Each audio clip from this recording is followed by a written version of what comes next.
Second hardest thing I ever worked on was when he said, I want to debate you on baptism. And I said, and I thought about it for a second, I thought, this isn't going to be easy. I hadn't grown up in that world. So I said, okay, I only ask one thing. I said, look, I want to go first because I don't want to try to use the Bible to answer an unbiblical argument.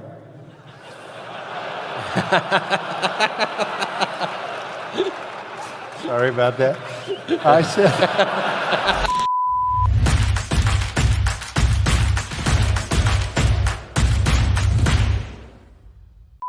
Steve, will you tell your wife to turn that camera off, that she's hitting me with that red dot every second?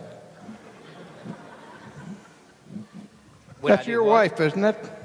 Sitting right there in the front row, waving at me? Yes, I see her. You want me to tell her to turn off the red dot? Is that what you're saying? What red dot? On her phone or camera or whatever it is, she's aiming at me. We all have our issues. Wait a minute. Let's compromise and take his picture. Okay. There's not a flash going, is there? No, okay.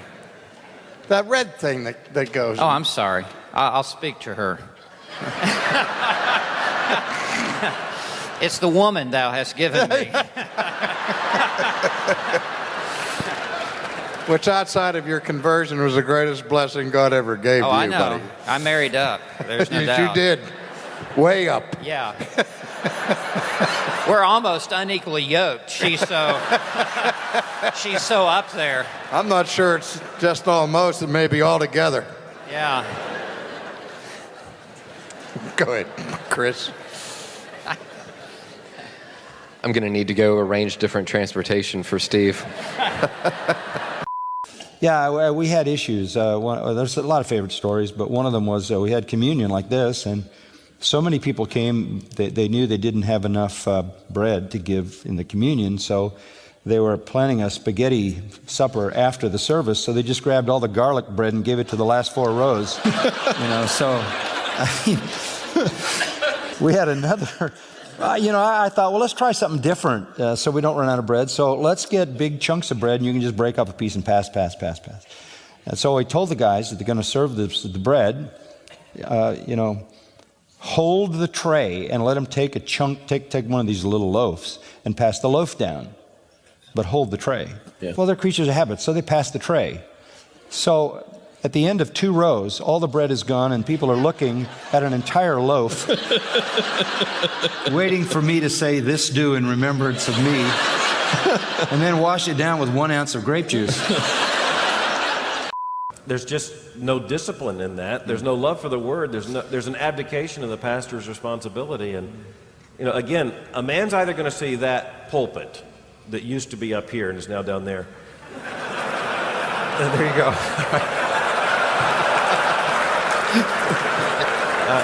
I want one of those, but in Acts chapter 18, when you come across Apollos, it is mentioned that he was instructed in the way of the Lord, and being fervent in spirit, he was speaking and teaching accurately the things concerning Jesus, being acquainted only with the baptism of John.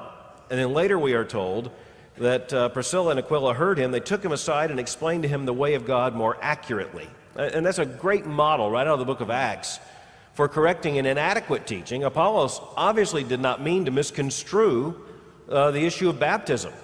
We need to expose false teachers who willfully and intentionally are attacking the very foundation of the gospel itself. Yeah, Apollos did what the best of his knowledge until Priscilla and Aquila told him to baptize babies.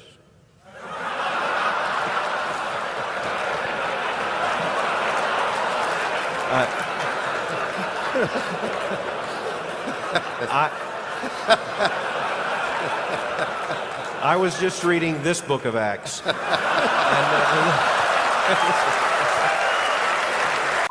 So how would you explain to a layperson who is on the fence and confused about whether these are issues that we need to be standing firm for?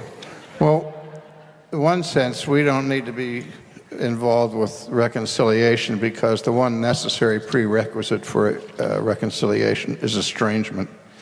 and we don't have any of that. Now, how do we reconcile the different views that we have, like on baptism? Well, so far we haven't been able to do that. The only way that can happen is if one or all of us change our position on the thing. And so I'm willing to wait.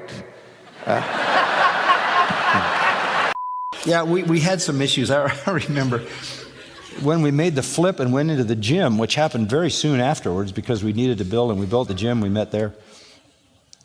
Paul DeCourt, who was one of my dear friends, who's with the Lord, been with the Lord a long time.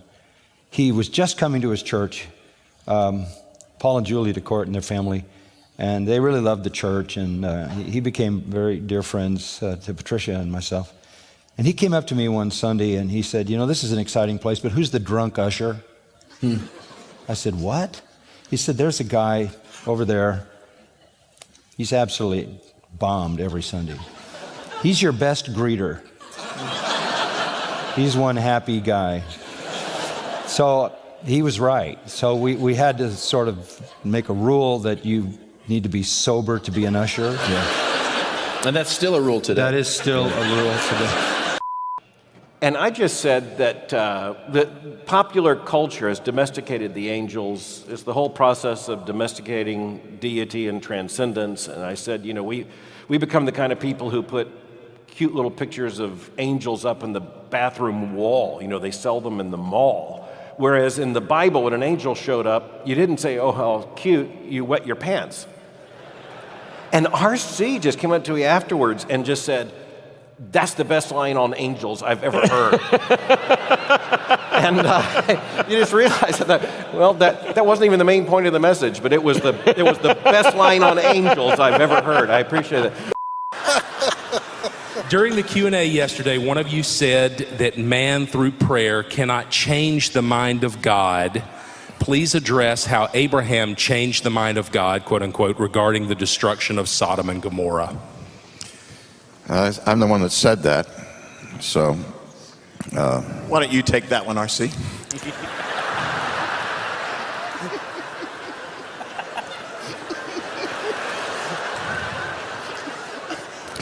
Well, Abraham was able to... and that's actually my desire. Abraham was able to change the mind of God because God, in his plan to destroy Sodom and Gomorrah, had overlooked that there were some righteous folks there that he had failed to notice until Abraham called it to his attention. Ah, por cierto, estaba siendo sarcástico. Ya lo sabía. R.C. said, I know there are errors in my theology. I'm not under any illusions. I know that. And I said that one time, and somebody said, well, why don't you change them? And my response was, I just don't know where they are. I know they're there, but I don't know where they are. If you show me where they are, I'll change them. I mean, that's not a problem, but... Stop the music.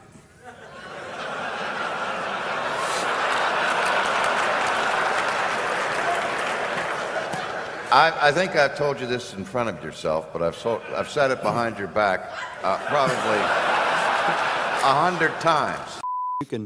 You can misunderstand baptism or something like that, and